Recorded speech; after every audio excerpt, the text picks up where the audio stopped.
Halo teman-teman, kali ini kita akan melanjutkan pembelajaran untuk menyelesaikan tugas TIK. Sebelumnya, saya akan memperkenalkan diri saya. Nama saya Edward Jonathan Valentino Sigmarimare dari Fakultas Kehutanan dengan NIM 227111 dari ISTIPER Yogyakarta. Kali ini saya akan menjelaskan tentang pengolahan citra penginderaan jauh. Penginderaan jauh adalah ilmu atau seni untuk memperoleh informasi mengenal suatu objek, wilayah, fenomena di permukaan bumi melalui analisis data dari alat perekam atau sensor. Alat perekam ini tidak berkontak langsung dengan objek yang tengah diamati. 1. Komponen penginderaan jauh. 1. Energi atau sumber tenaga dibedakan menjadi 2, yaitu energi pasif menggunakan energi matahari. Dalam pengambilan gambar dari suatu objek memerlukan cahaya matahari secara langsung dan sangat bergantung pada kondisi cuaca. Energi aktif menggunakan gelombang elektromagnetik. Dalam pengambilan gambar dari suatu objek menggunakan gelombang elektromagnetik sehingga tidak bergantung pada kondisi cuaca dan bisa digunakan kapan saja. Selanjutnya, 2. Atmosfer diperlukan untuk memunculkan cahaya yang tampak pada gelombang elektromagnetik. 3. Objek merupakan sasaran dalam penginderaan jauh, contohnya hidrosfer atau biosfer. 4. Sensor, komponen terpenting untuk merekam atau mengambil gambar dari suatu objek. 5. Perolehan data dibedakan menjadi 2 jenis, spasial dan non-spasial. Sebelumnya saya akan menjelaskan spasial. Spasial adalah data yang memiliki referensi ruang kebumian atau gambaran wilayah yang terdapat di permukaan bumi. Non-spasial adalah data yang tidak memiliki referensi mengenai gambaran wilayah yang terdapat di permukaan bumi. 6. Penggunaan data, seseorang yang mengelola atau menganalisis hasil data citra yang mengedit suatu data tersebut untuk menjadi peta. Contohnya kayak seperti peta kontur untuk menengok suatu ketinggian dan kerendahan dataran tersebut, kerapatan dan ketidakrapatannya. Wahana, kendaraan yang digunakan untuk membawa sensor atau alat perekam.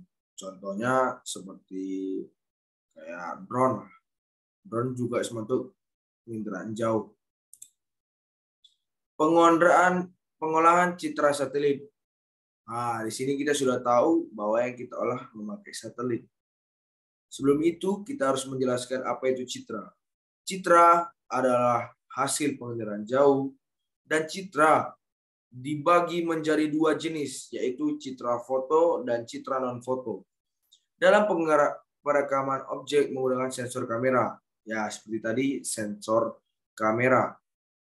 Citra non-foto dalam perekaman objek tidak menggunakan sensor kamera, tetapi menggunakan gelombang elektromagnetik atau gelombang spektrum elektromagnetik, contohnya sinar X dan gelombang radio. Selanjutnya, citra didapatkan dari proses penginderaan jauh. Hal yang dilakukan selanjutnya adalah melakukan interpretasi citra. Interpretasi citra adalah suatu kegiatan untuk menganalisis, mendeskripsi, dan mengamati objek.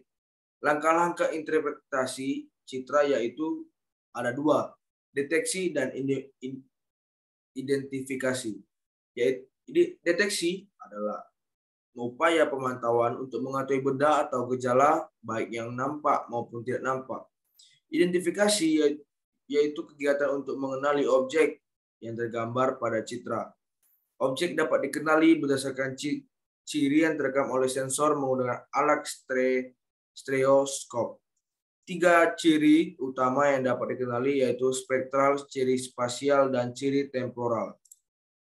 Ciri spektral adalah dengan rona dan warna objek pada citra.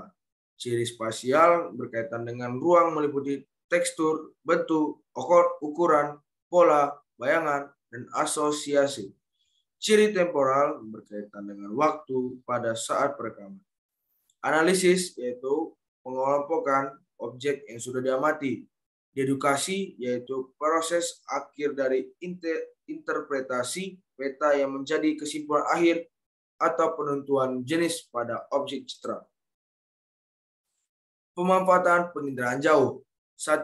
Bidang hidrologi, mengamati arah aliran sungai, mengamati kecepatan aliran sungai, pemetaan luas daerah aliran sungai atau DAS, pemetaan luas daerah dan intensitas banjir, pemantauan daerah konservasi sungai. 2. Bidang meteorologi, mengamati pola pergerakan angin, mengamati iklim suatu daerah, membantu proses analisis cuaca.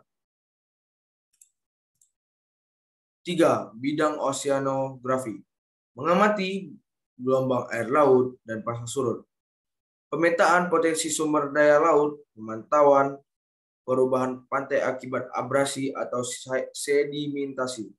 4. Geologi dan geomorfologi, pemetaan daerah vulkanik, pemantauan wilayah bencana, mengamati gerak massa batuan, mengamati arah pergerakan lempeng.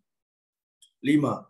Bidang perencanaan, penentuan lokasi pembangunan suatu infrastruktur publik, penentuan rute perjalanan transportasi publik. Sebagai bahan kajian suatu lahan, sebagai penentu model pengembang suatu wilayah.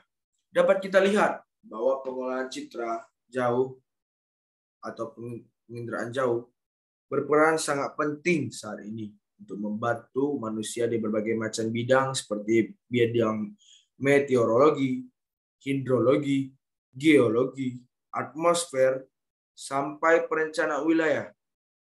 Ini sangat digunakan untuk planning, untuk menembus suatu lahan hutan. Memang jangka waktunya itu misalnya 5 bulan baru bisa diupload. Maksudnya 5 bulan tuh setiap 5 bulan lahan tersebut kan pasti berubah. Tetapi Citra memiliki data 5 bulan yang lalu dan akan dirubah atau diganti yang baru menjadi 5 bulan setelahnya. Itu minus dari penginderaan citra atau penginderaan jauh. Perkembangan teknologi secara cepat pesat membuat hasil resolusi citra semakin baik dengan biaya yang semakin murah. Contohnya, di web sekarang sudah banyak sekali untuk yang gratis, tapi dengan tidak memperbolehkan untuk sembarang dipakai dikarenakan data tersebut tidak sembarang untuk dipakai karena memiliki hak cipta dari Indonesia. Sekian dari saya untuk pengenalan atau penggunaan penginderaan pengolahan citra dan penginderaan jauh. Semoga video ini bisa memberitahu teman-teman dan kawan-kawan apa aja sih pengolahan penginderaan citra ini dan paham akan hal itu. Saya pamit undur diri. Edward Yunatan, salam sehat. Terima kasih.